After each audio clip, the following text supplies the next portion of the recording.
जय हिंद दोस्तों। आज हम भाग पाँच में संघ की चर्चा है, जो अनुच्छेद 52 से 151 तक है, जिसमें हम राष्ट्रपति, उपराष्ट्रपति, मंत्रिपरिषद, संसद, लोकसभा, राज्यसभा, आज हम सर्वोच्च न्यायालय से जितने भी प्रश्न पूछे गए हैं इन सभी को कवर करेंगे। खान सर की ये बुक पॉलिटी है। क्वेश्चन नंबर 1 है, भारत में न्यायिक प्रणाली किस पर आधारित है? तो ऑप्शन ए संविधान पर आधारित है ही। नियमित कानून की उचित प्रक्रिया ये भी है। परंपरा ये भी है। कानून द्वारा स्थापित प्रक्रिया ये भी है। ऑप्शन ई हो जाएगा। उपयुक्त में से कोई नहीं, एक से अधिक। 67वीं बीपीएससी में पूछा गया प्रश्न है।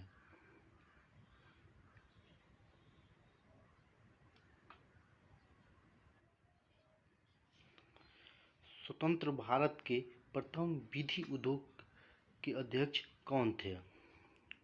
ऑप्शन इसका डी हो जाएगा, श्री MC सेतलवाड।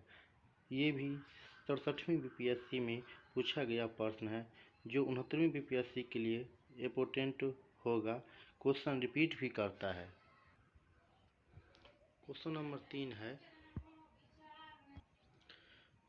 3 है, पटना उच्च न्यायालय के प्रमुख न्यायाधीश कौन थे, जिन्होंने जुलाई 2019 में बिहार के राज्यपाल के रूप में त्रिफागु चौहान को पद की शपथ दिलाई थी? ये क्वेश्चन का आंसर हो जाएगा ऑप्शन बी, माननीय AP शाही। क्वेश्चन नंबर 4 है, सर्वोच्च न्यायालय की न्यायाधीश अपने पद से त्याग पत्र किसको लिखकर दे सकता है? राष्ट्रपति को दे सकता है। ऑप्शन ए हो जाएगा इसका आंसर। क्वेश्चन नंबर 5 है, भारतीय सर्वोच्च न्यायालय में न्यायाधीशों की नियुक्ति कौन करता है? ये आप सभी को पता होगा, ये राष्ट्रपति करते हैं। सर्वोच्च न्यायालय की चर्चा आर्टिकल 124 में है। क्वेश्चन नंबर 6 है, सर्वोच्च न्यायालय के न्यायाधीशों की सेवानिवृत्ति की उम्र क्या है? इसका आंसर सी हो जाएगा, 65 वर्ष। क्वेश्चन नंबर 7 है, निम्नलिखित कथनों में से कौन सा एक सही नहीं है? सर्वोच्च न्यायालय का गठन 1950 में हुआ था, ये सही है। सर्वोच्च न्यायालय देश की उच्चतम न्यायालय है जिसमें अपील की जाती है, ये भी सही है। सर्वोच्च न्यायालय कोर्ट मार्शल को छोड़कर अन्य किसी भी उच्च न्यायालय अदालतों की सुनवाई कर सकता है। क्वेश्चन नंबर डी है, सर्वोच्च न्यायालय कोर्ट मार्शल के साथ अन्य किसी भी उच्च न्यायालय या अदालतों की सुनवाई कर सकता है। इसमें से क्वेश्चन नंबर सी हो जाएगा, ये गलत है।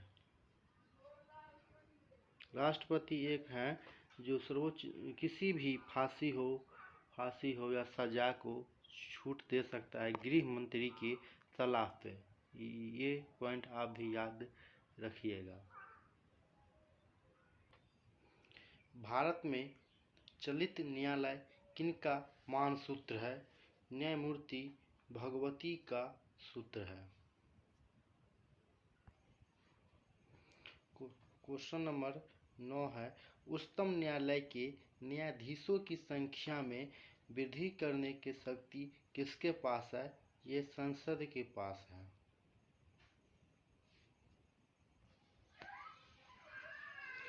भारत में सर्वोच्च न्यायालय की स्थापना हुई थी 1950 में संसद के एक अधिनियम द्वारा।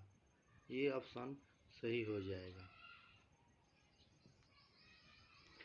क्वेश्चन नंबर 11 है, न्यायिक पुनरावलोकन का अर्थ यह है कि सर्वोच्च न्यायालय किसी भी, ऑप्शन डी हो जाएगा इसका आंसर, किसी भी राज्य के कानून को अवैध घोषित कर सकता है न्यायिक पुनरावलोकन की चर्चा आर्टिकल्स 139 में है। क्वेश्चन नंबर 12 है, निम्नलिखित उच्च न्यायालयों में से कौन एक से अधिक राज्य या केंद्र शासित प्रदेश के लिए है? गुवाहाटी उच्च न्यायालय। केंद्र शासित प्रदेश में दो ऐसे केंद्र शासित प्रदेश है जिसका खुद का हाई कोर्ट या उच्च न्यायालय है, दिल्ली उच्च न्यायालय और एक जम्मू कश्मीर उच्च न्यायालय। जनहित याचिका की धारणा किस देश से उत्पन्न हुई है? इसका आंसर डी हो जाएगा, अमेरिका गणराज्य से। क्वेश्चन नंबर 14 है, किस उच्च न्यायालय ने आधिकारिक संवाद में दलित शब्द के प्रयोग पर पाबंदी लगा दी है? इसका आंसर ऑप्शन डी हो जाएगा, मध्य प्रदेश के उच्च न्यायालय ने।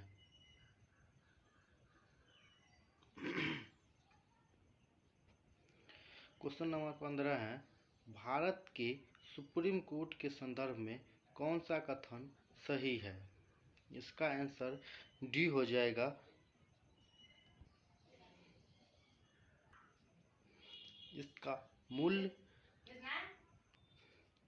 इसका आंसर डी हो जाएगा, इसका मूल अपीलीय और परामर्श संबंधी क्षेत्राधिकार है।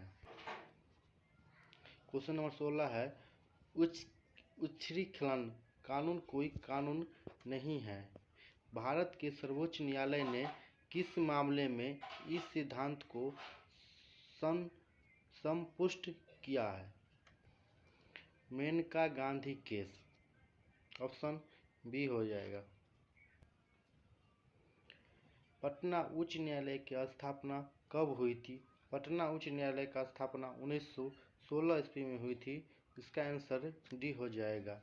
और मुंबई उच्च न्यायालय, कोलकाता उच्च न्यायालय और मद्रास उच्च न्यायालय की स्थापना 1861 के अधिनियम के द्वारा 1862 में हुआ है। क्वेश्चन नंबर 18 है, भारत के राष्ट्रपति व उपराष्ट्रपति के पद के खाली होने की स्थिति में जो व्यक्ति राष्ट्रपति के पद का निर्वहन करता है वो भारत के मुख्य न्यायाधीश होता है। ऑप्शन नंबर डी हो जाएगा। क्वेश्चन नंबर 19 है, मुख्य न्यायमूर्तियों के सम्मेलन में पारित संकल्प के प्रचलन के अनुसार सामान्यतः कितने वर्षों की आयु के बाद ही सर्वोच्च न्यायालय में किसी न्यायाधीश की नियुक्ति की जाती है? 55 वर्ष। ऑप्शन ए हो जाएगा। क्वेश्चन नंबर 20 है, निम्नलिखित में कौन सा कथन सत्य है? ऑप्शन ए है, सर्वोच्च न्यायालय के न्यायाधीशों के लिए शपथ या प्रतिज्ञापन का प्रारूप वही है जो भारत के राष्ट्रपति के लिए है। 2 रीतिया